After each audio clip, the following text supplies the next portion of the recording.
Hola, ¿qué tal? Bienvenidas, bienvenidos sean a Amigos con Derechos, un podcast para entender cómo los derechos humanos impactan en nuestras vidas. Mi nombre es Katy Subirana, soy periodista y soy su anfitriona otra vez en esta nueva temporada. Tengo el agrado de estar otra vez con todos y todas aquí dirigiendo el programa, siendo la moderadora de las conversaciones tan interesantes que se generan aquí. Y el día de hoy empezamos el ciclo, empezamos el año, empezamos este ciclo de programas con un tema súper importante, o de esos temas que a nosotros nos parece que deberían tener más relevancia, pero por A o B motivos no la tienen. Y el día de hoy hablaremos sobre el acompañamiento psicosocial en albergues para personas migrantes venezolanas. El tema de la migración venezolana ha sido un tema desde que empezó esta migración, ha sido un tema que hemos venido tratando en este programa y que se han tratado en diversos medios y se ha tratado en la agenda pública de diversas formas. Nuestra posición evidentemente es a favor de la defensa de los derechos de todas y todos, ¿no? Entonces, este trabajo de acompañamiento psicosocial tiene mucho que ver con eso. Y bueno, para hablar de eso, hoy día estamos hablando con Tesania Velázquez y con Iris Jave. Bienvenidas, Tesania e Iris, ¿cómo están? ¿Qué tal? ¿Cómo Hola, estás? Katherine. Buenas tardes, gracias. No, gracias a ustedes por acompañarnos el día de hoy.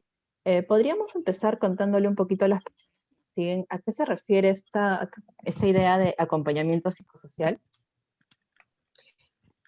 Muy bien, Katy. Creo que como tú bien has dicho, estamos hablando de una población que está en una situación de vulnerabilidad, no solamente por el tema de la migración y estar fuera de su hogar, fuera de su país, sino que además por el contexto de la pandemia, la situación es aún más complicada.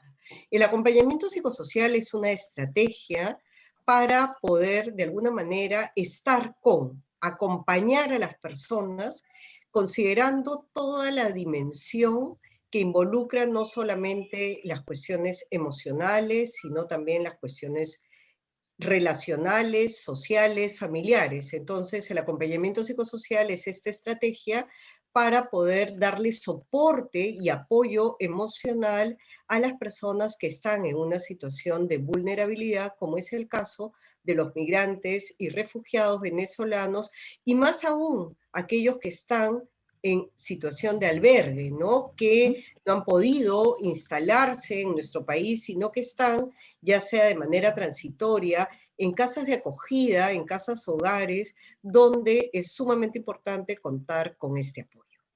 Ahora, el tema de la palabra psicosocial está muy mal relacionada o relacionada normalmente a estas cortinas de humo que se crean en los gobiernos, cuestiones políticas, pero lo psicosocial tiene otra dimensión. No sé si Iris o Tesania pueden explicarnos a qué se refiere específicamente el tema de lo psicosocial. Creo que Tesania lo puede explicar mejor porque es una categoría que viene desde la psicología. Exactamente, Iris. Es una categoría que viene de la psicología y que se utiliza para justamente no mirar solamente el mundo interno de las personas. Normalmente la psicología ha estado muy centrada en lo intrapsíquico, en lo que sucedía en la parte interna de las personas, en el mundo interior. Pero justamente ya en las últimas décadas, a partir de muchísimas situaciones que se han dado principalmente en países de la región, se vio la importancia de no solamente centrarnos en lo intra, sino centrarnos en lo inter, es decir, en la persona ubicada en un contexto social determinado. Y por eso surge la categoría psicosocial, para dar cuenta no solamente de las cuestiones más psicológicas internas, sino también para dar cuenta de este entorno social en el que cada individuo se desenvuelve. No somos solamente individuos con lo que tenemos adentro, somos individuos insertos en un entorno con determinadas características sociales, económicas, políticas y culturales. Por eso cuando hablamos de lo psicosocial, nos referimos a esta relación en la que la persona está inmersa, está en el medio, es parte de una determinada sociedad con sus determinadas características. Y eso es lo que nos interesa subrayar cuando hablamos de acompañamiento. No es acompañar de manera aislada a lo que le sucede a cada persona, sino entender a esa persona, en este caso los migrantes venezolanos, en medio de una sociedad determinada donde hay estigmatización, donde hay xenofobia, donde hay mayor vulnerabilidad, y tratar de comprenderlo desde esta dimensión psicosocial. Y hablando de esta situación de vulnerabilidad en la que viven, Iris, no sé si de repente podríamos profundizar un poquito en cuál es la importancia de que estos albergues cuenten con acompañamiento, porque si bien el albergue les da lo básico, ¿no? Comida o de repente, y en todo caso un lugar donde puedan dormir, donde puedan estar, que no es poca cosa, también es necesario otro tipo de trabajo con ellos. ¿Cómo se trabaja en los albergues? ¿Cómo llegan ustedes? ¿Cómo llega este proyecto a trabajar con los albergues? Sí, justo lo quiero vincular con lo que decía antes Tessania acerca de lo relacional.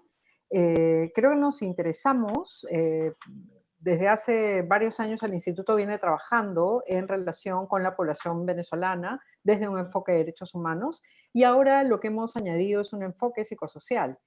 En este sentido, no solamente individual, sino comunitario, colectivo, en su relación con el entorno.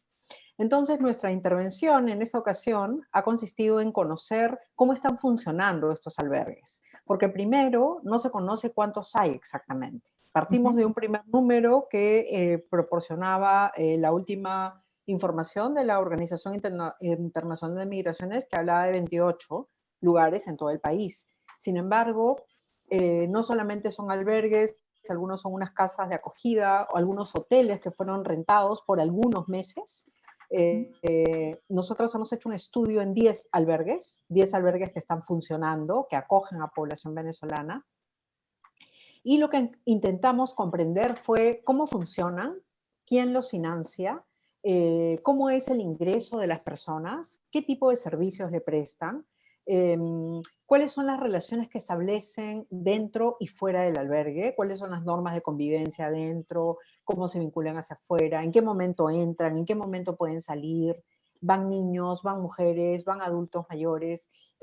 Toda esa información, aunque parezca mentira, no existía de forma sistematizada, ¿no? No se conoce exactamente cómo estaban funcionando estos lugares. Y son fundamentales, porque no solamente están cumpliendo una labor o una función de asistencia humanitaria para la emergencia en ese momento, sino nosotros tenemos casi 1 millón de personas venezolanas en el país. Entonces, estos lugares se convierten en espacios de acogida para justamente poder permitir ese relacionamiento al lugar que van.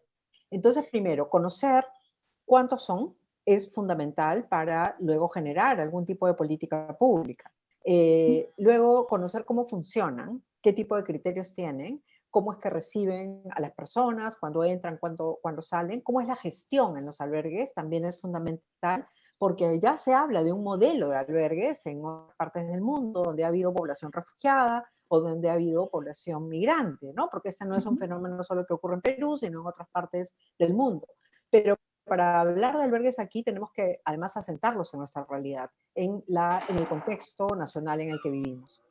Entonces nuestra intervención, como digo, partió haciendo un diagnóstico rápido para ver cómo están funcionando y en un segundo momento unos encuentros, unos talleres que seguramente Tessania nos puede explicar mejor para ver el acompañamiento psicosocial. ¿Por qué teníamos que pensar en el acompañamiento psicosocial? Justamente porque estamos en medio de una situación donde no tenemos población migrante de paso, sino que buena parte de esta población ya ha echado raíces aquí, ha generado vínculos sociales, familiares, institucionales, ¿no? No sabemos cuántas personas se van a regresar y cuántas se van a quedar, pero hay un buen sector de personas que se van a integrar a nuestro país. Entonces, desde nuestro Estado, solamente se han generado políticas, digamos, administrativas, es decir, respecto a la calidad migratoria, quiénes pueden entrar, quiénes adquieren la condición de refugiado, de migrante, etcétera, pero no se han generado políticas que lleven a ver cómo se va a acoger a toda la población venezolana. Me refiero a los temas laborales, sociales, educativos, psicológicos. Todo está saliendo en la medida en que va ocurriendo, ¿no? E intuyo que esto ha quedado de alguna forma de lado tras la pandemia, ¿no? O durante la pandemia. No sé si ustedes han podido hacer algún tipo de seguimiento al funcionamiento de estos albergues, si el programa ha seguido funcionando y cómo en todo caso.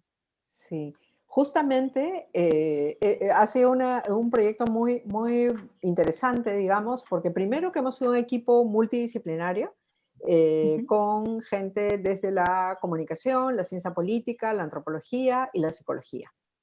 Y eso, digamos, ha sido de verdad muy rico porque hemos hecho las cosas a todas esas manos, ¿no? Segundo, el trabajo se ha hecho durante la pandemia. Ujú. Además, entre noviembre y febrero, justo los meses de cierre, cerraron algunos albergues en ese periodo de fin de año y recién están abriendo algunos y continuamos en enero y febrero. Y ha sido, creo, un proyecto que nos va a llevar y nos va a colocar muchas preguntas y nos coloca también muchas rutas de por dónde se puede intervenir en términos de política pública, salud o educación, etcétera, ¿no? Ujú. ¿Y cuáles son las conclusiones a las que se ha llegado durante este estudio? Porque me parece que es súper importante resaltar la época en la que se ha realizado, ¿no? Entre noviembre y febrero, o sea, es como estaba terminando el primer año de pandemia, ¿no? Todo lo que supuso este fin de año, ¿no? Aunque parezca un poco naif, esta ilusión de un año nuevo y la ilusión de la vacuna nos trajo a todos nuevas esperanzas, que en algún momento empezaron a decaer con la aparición de la segunda ola, ¿no? Que me imagino que la población migrante está entre las más vulnerables, entre las más afectadas. Sí, de repente ahí para mencionar, Katy, que lo que nosotros hemos encontrado es una doble afectación, ¿no? Ujú. Tenemos una afectación generada por el proceso migratorio mismo, que como sabemos se da en condiciones muy precarias, pero también tenemos una afectación, como tú bien lo has señalado, por el tema de la pandemia. ¿Por qué? Porque justamente se priva de la posibilidad de comenzar un proyecto de vida nuevo en el Perú, que como ha señalado Iris, la población migrante no es de tránsito, es una población que busca instalarse en nuestro país. Y si no están dadas las condiciones, entonces las personas se quedan más tiempo en el albergue con mucha preocupación y angustia, por eso es una doble afectación, porque Ujú. no pueden conseguir trabajo y no pueden conseguir trabajo para generar ingresos para mandar a sus familias, porque eso es parte justamente de las razones por las cuales migran, ¿no? Entonces, la angustia del proceso migratorio mismo, más la generada por la falta de posibilidades, por las medidas, ¿no es cierto?, de confinamiento y que se dan en el marco de la crisis sanitaria, hacen que el nivel de afectación sea mayor y que por eso es necesario, como tú bien decías, que los albergues no solamente cubran las necesidades básicas, sino que apuesten por fortalecer las capacidades de los migrantes para que puedan iniciar proyectos de vida. Y creemos además que esa no solo es una responsabilidad de los albergues, como bien ha señalado Iris, hay también una responsabilidad a nivel de las políticas públicas y por eso este estudio nos ha permitido visibilizar la doble afectación, pero también la necesidad que hay de involucrar más a las personas albergadas en los procesos de gestión para fortalecer la participación y los recursos. Creemos que una manera de ir fortaleciendo capacidades es involucrar a los mismos albergados en la gestión de los albergues. Ujú. Pero yo no sé si en este contexto de pandemia, o sea, si ya había una gestión deficiente del trato a los migrantes antes de la pandemia, yo no sé si durante la pandemia hayan sido hayan sido prioridad, no, no creo, pero, o sea, no sé si se les haya brindado algún tipo de atención que haya cubierto al menos lo más básico, ¿no? Por otro lado, como mencionábamos fuera de micros, antes de empezar el programa, estamos en una campaña electoral en la que el tema de los venezolanos se ha tocado una vez y no de la mejor manera, ¿no? Entonces, no es un tema que esté en agenda ahorita. Entonces, lo que me preocupa a mí es si no está en agenda, ¿alguien está trabajando por eso desde el Estado? Sí, mira, hay algunos cambios ahí que a veces no se visibilizan a nivel de los medios de comunicación, ¿no? Creo que Ujú. por un lado, lo que también hemos encontrado es que hay instituciones religiosas, congregaciones religiosas, que son las que impulsan a los albergues. En otros casos son instituciones sociales y hasta hemos encontrado una privada, ¿no? Ujú. Una persona que se dedica a promover el albergue para ayudar a la población venezolana. Entonces, el punto es, existen estos espacios, no han sido diseñados institucionalmente con los mismos criterios y justamente lo que hemos hecho es construir un protocolo para ayudarles a que tengan un diseño institucional similar, recogiendo las buenas prácticas, recogiendo los vacíos también que tienen algunos de pero también recogiendo las buenas prácticas Y este protocolo les va a servir a los y las gestoras de los albergues para que puedan fortalecer justamente esa atención y ese rol que están iniciando, ¿no? Por otro lado, también hemos elaborado ese protocolo y este diagnóstico que nos permitió entender cómo funcionan, porque nos interesa realizar algún tipo de incidencia con el propio Estado. Recién se ha creado, por ejemplo, yo decía que el Estado se ha preocupado del tema de la población venezolana en términos administrativos, ¿no? ¿Quién es el encargado de eso en el Perú? La Superintendencia Nacional de Migraciones, que se ocupa de calificar, de dar la calidad migratoria. Luego tenemos una mesa de trabajo en la Cancillería, en Relaciones Exteriores, que también ve el tema por qué la población venezolana transita a Venezuela, Colombia, Ecuador, Perú, ¿no? Para poder llegar aquí. Y luego tenemos una serie de organismos internacionales de la cooperación internacional que participan en distintos espacios, grupos de trabajo, donde están activamente impulsando procesos de acogida de atención a los albergues, ¿no? ACNUR, OIM, UNICEF, en fin, hay una serie de instituciones internacionales aquí en el Perú, afincadas desde Tumbes hasta Tacna. Recientemente el Ministerio de Salud ha abierto una oficina de atención a la población migrante, una oficina que recién está empezando sus funciones, ¿no?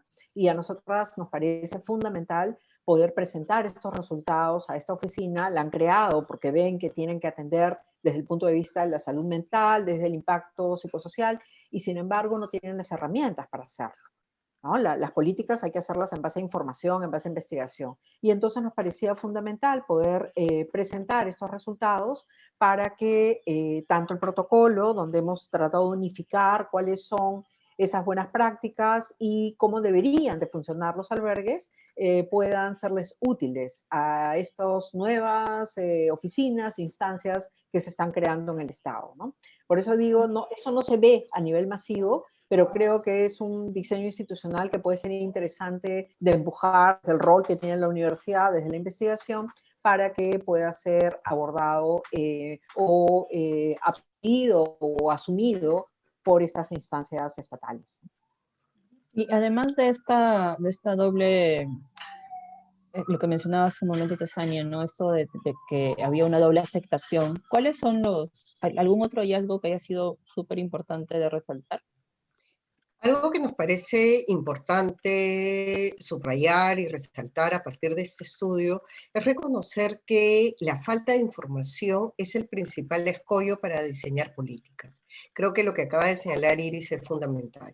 No saber ni siquiera cómo funcionan, cuántos albergues hay y cuáles son las condiciones en las que están funcionando. Pero además, esa misma falta de información también sucede al interior de los mismos albergues. Entre ellos mismos no se conocían, no sabían cómo trabajaban unos y otros. Entonces, una de las conclusiones de estos espacios de trabajo que hemos tenido con los gestores de los albergues es la necesidad de articular redes entre ellos mismos para intercambiar buenas prácticas, intercambiar estrategias, intercambiar alternativas y soluciones. Sabemos que estamos viviendo una situación muy complicada, pero justamente son en estos momentos críticos que trabajar con las poblaciones vulnerables es indispensable para fortalecer los derechos humanos.